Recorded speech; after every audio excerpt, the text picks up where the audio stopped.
Hi guys, this is Chi, outdoor fitness coach, and this is a mobility training workout 1.5. And I'm calling it a total posterior body rollout, starting from the feet up to your head. Because I'm gonna hit a few body parts, we're gonna spend 1 minute on each body part and then switch to the other side and then slowly move up the body. What you'll need is either a tennis or a lacrosse ball. And this workout is really good. One, if you just want a day off and you just want to feel a little better and you're kind of sore. Two, you could do this before a ride or before a workout, so it works really well. Or let's just say you're done with a workout and you just want a little TLC and you're just chilling out. So let's go ahead and get started. Again, we're going to start from the bottom of our body all the way up to our shoulders. So we're going to start with I'm going to use a tennis ball, and we're going to use our calf muscle here. And I have a timer behind me, and it's just to there so that I don't lose track of time. So every color is a minute. So right now it's on red, and then it's counting down, and then you'll notice that it changes to a different color. That means for me to switch sides. So just in case you're wondering what this is behind me. So going back and forth with the calf, get the soleus. Again, it's a very efficient 1 minute. So just hit the area that works, that you feel the most.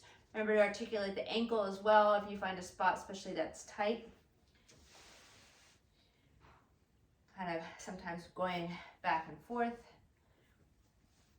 And then make sure if the tennis ball is a little bit too much intensity, don't be afraid to use the tennis ball.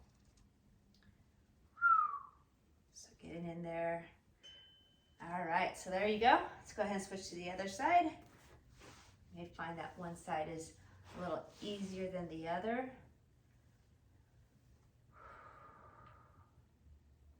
Sometimes when I get my calf muscles to relax, I notice that my shoulders simultaneously relax, so it's pretty little neat connection there, or coincidence.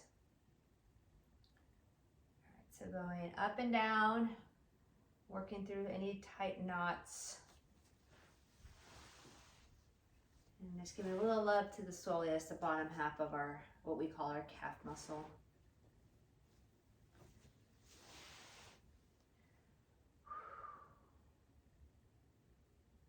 Just take some deep breaths, especially if you find something a little bit tender. All right, we're going to move on next to our hamstring. So this one's an interesting one.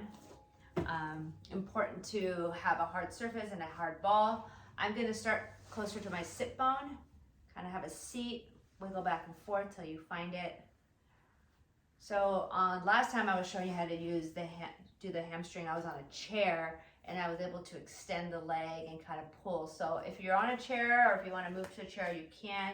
You can do this on a hard surface. I am on a carpet, but the lacrosse ball seems to be giving me enough resistance here.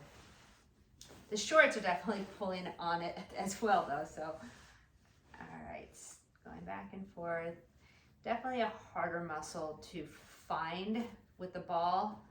So be patient with yourself, do the best you can. You can also hold a ball and kind of manipulate it with the hand. I find that a hard surface works a little better.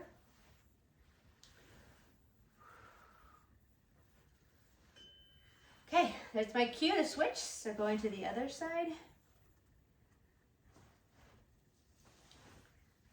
And if you're new to the hamstring and you're just finding this, I'm hoping that it's a nice addition. For me, I've noticed that the inner thighs get really tight, that then seem to connect to the hamstring. So there seems to be a little bit of a connection with the groin and the hamstring tightness. Whew, the left side's a little spicier, just hanging out here. Good stuff. Isn't that weird how one side is tighter?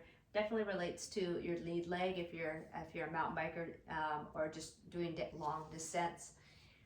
It all connects.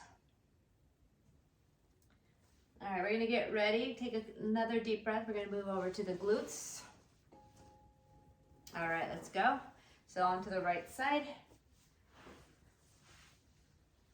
So you can see kind of the benefits of doing a full body rollout like this. You know, you just kind of skim through the whole body. But there's also some benefit to just kind of giving one muscle a little bit more attention.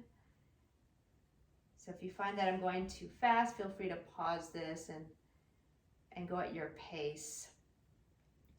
This whole routine should take about 12 minutes. So that's the goal here. It's about 6 different positions, about a minute of each. So left to right.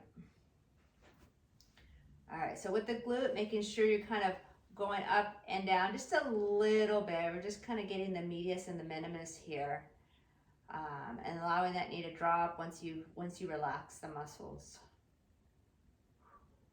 Mine are still relaxing. Oh, I don't know if that's Saved by the Bell or what, but switch to the other side. Yeah.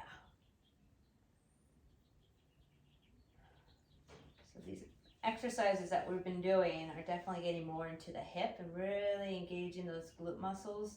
You're doing a good job anyway using the glute muscles with the riding, but like I said initially, the glute muscles, even though they get they may not be used, they get overtired and tightened. So this is also helping for that. Ooh-wee.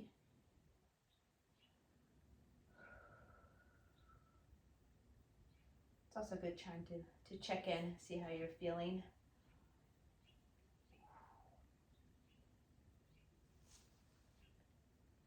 All right, so almost there. Okay, so last place we're gonna roll out, and then we're gonna do a little bit of stretching, is our upper back. So let's go ahead and go with the right side. We haven't done this in a while in this video since the first time.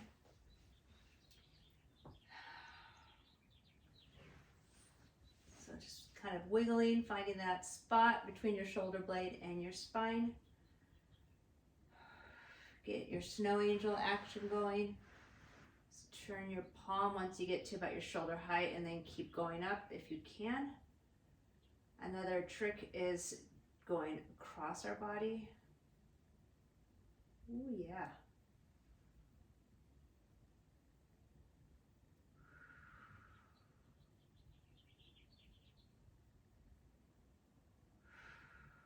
Just relax.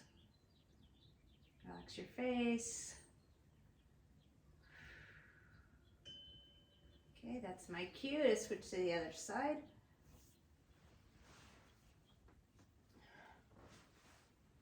So place the ball underneath your shoulder, between your shoulder blade and your spine.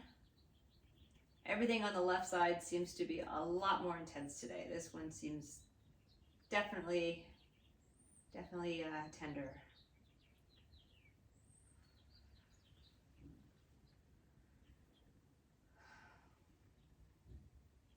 All right, so I'm just gonna stay here. I encourage you to feel free to add that mobility with your shoulder, either the snowman and or going across your body. And just slowly start to drag my hand up over my head.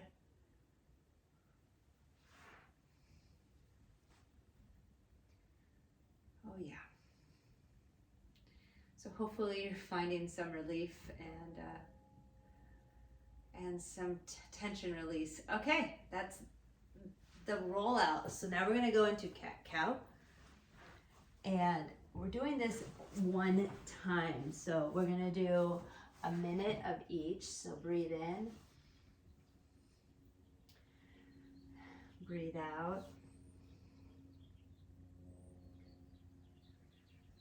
So you got 30 seconds. It takes about 5 seconds or so to do each cat-cow.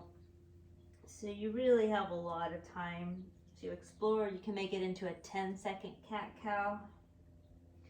There's also the variations where you kind of wag your tail back and forth. You can also give yourself a little palm stretch or forearm stretch.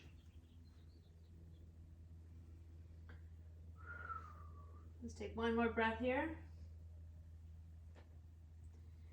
Shake that out. All right, the last movement we're doing is a cobra or a sphinx to a downward dog. So let's take a couple of breaths here in Sphinx. So Sphinx pose, your forearms are on the ground. Drop the shoulder blades down, lift your chest, and then slowly come onto your hands and knees. Let's tuck your toes under and come into downward facing dog. You can bicycle your feet a little bit here. Drop your heels. All right, we have time for one more. So lay on your belly. Again, so forearms are on the ground, that's Sphinx. If you want to put your palms, this is Cobra. Just notice that the elbows stay really close to your ribs and you lift up through your chest. Come onto your knees. Let's do one more downward facing dog. So really spread out your fingers, shake out your head, get nice and long. Drop the heels. There you go. Awesome. Well, thank you guys. That is the end of our 1.5 total body, the posterior side. So everything from our calves, hamstrings, glutes up to our back, and a beautiful stretch for the front and the back of the body. Have a wonderful day. And if you're going to go have a workout, go kick some butt. Okay.